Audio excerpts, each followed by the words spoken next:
रजनी को बचपन से ही पेंटिंग का बहुत शौक था।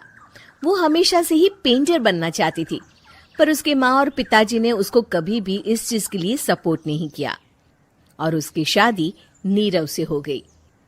नीरव रजनी को बहुत प्यार करता था, पर रजनी हमेशा चुपचाप ही रहती। वो इस शादी से खुश नहीं थी।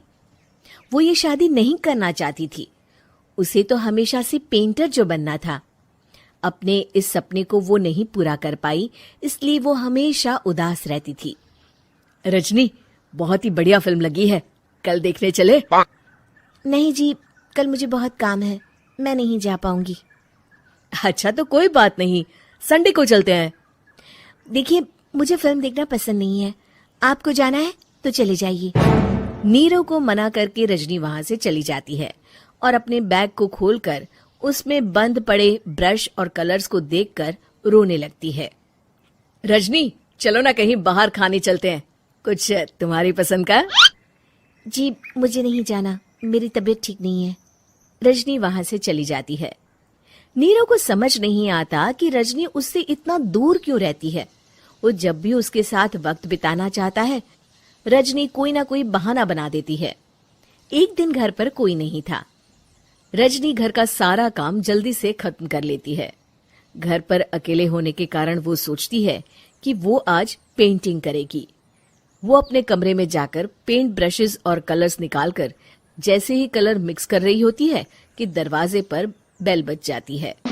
अब कौन आ गया इस वक्त? इतनी मुश्किल से तो मुझे पेंट करने का मौका मिला है। रजनी दरवाजा खोलती है तो उसकी सास अपनी सहेलियों के साथ खड़ी होती है और सब घर के अंदर आ जाते हैं। अरे बहू, सबको शरबत बनाकर पिला दे, बाहर तो बड़ी गर्मी है। उफ। जी। रजनी पेंट ना कर पाने से उदास हो जाती है। उसे गुस्सा भी आ रहा होता है कि उसने इस शादी के लिए हाँ क्यों कह दी। वो रसोई में जा रही होती है कि उसकी सास उसे रोकती है। बहू, सबके खाने का भी इंतजाम कर लेना, आज का लंच तो ये सब यहीं करेगी। हाँ।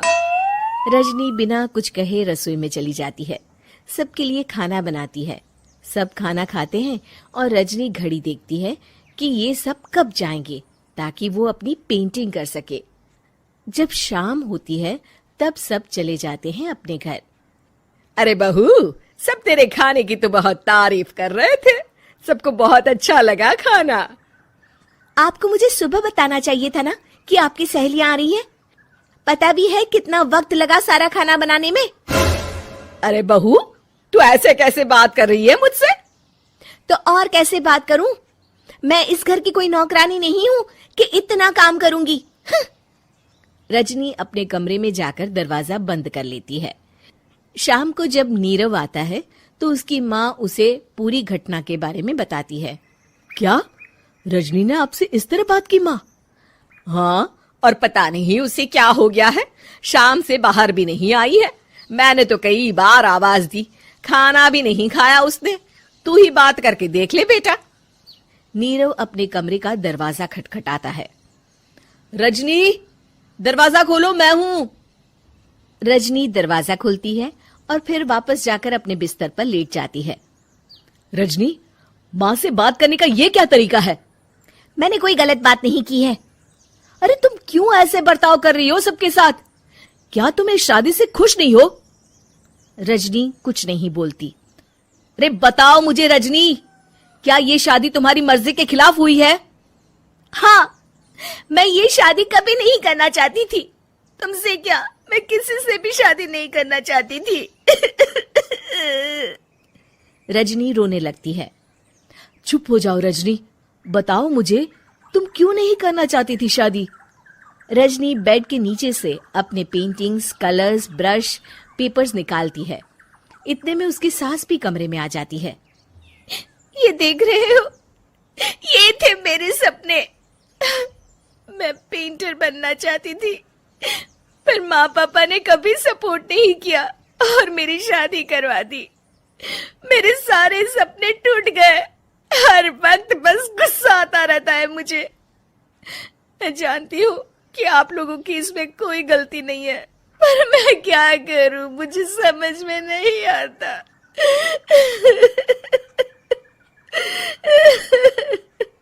रजनी फूट फूट कर रोने लगती है। मुझे माफ कर दीजिए, आप दोनों के साथ मैं बहुत बुरा बर्ताव कर रही हूँ। अरे रजनी बेटा चुप हो जाओ तुम। नीरव पानी लेकर आता है। ये लो पानी पियो और शांत हो जाओ। रजनी पानी पीती है और उसकी सास पेंटिंग्स देख रही होती है। अरे नीरव, हमें तो पता ही नहीं था कि हमारी बहू कलाकार है। अरे कितनी अच्छी पेंटिंग्स बनाई है, देखो तो। ये वाली तो मैं अपने कमरे में ले जाऊंगी। आपको ये पेंटिंग्स अच्छी लगी? अच्छी नहीं, बहुत अच्छी लगी। और तुमने हमें बताया क्यों नहीं? तुम जब चाहे पेंटिंग कर सकती हो रजनी। हम तुम्हारे सपनों को पूरा करने में तुम्हारा पूरा साथ देंगे। हाँ बेटा, हम कला की कद्र करते हैं। हम कलाकार तो नहीं, पर मुझे गर्व है कि मेरी बहू एक कलाकार है। रजनी, नीरव और सास तीनों हंस पड़ते हैं।